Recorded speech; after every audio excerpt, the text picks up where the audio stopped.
These Muharram का सूरज जैसे ही Karbala की बे आबो गयाह जमीन पर निकला, जुल्म की सियाह घटाएं और गहरी हो गई। करबला की प्यासी रेत पर इमाम हुसैन और उनके काफिले ने रात गुजारी। न नींद की राहत थी, न पानी की आस।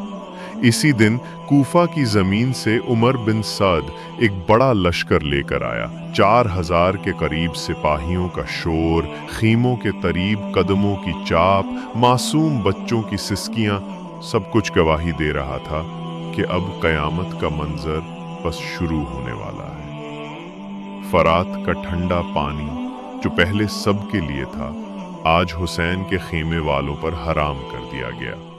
प्यास से तड़पते बच्चों की आवाजें, हजरत अली असगर की कमजोर सांसें, सकीना की रोती हुई दुआएं, करबला की फजा को खून के आंसू रुला रही थी। जिन्होंने हुसैन को खुतूत लिखकर बुलाया था, वही अब यजीद के लश्कर में शामिल होकर नेज़े ताने खड़े थे।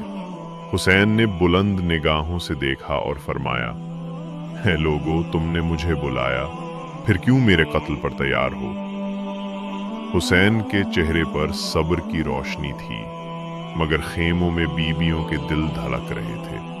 बच्चे पानी की सदा लगाते और माँ की गोद में दम तोड़ती उम्मीदें, इस मंजर को आज भी सुनकर दिल कांप जाता है। तीज मुहर्रम वो दिन है जब यजीद का जुल्म खुलकर सामने आया।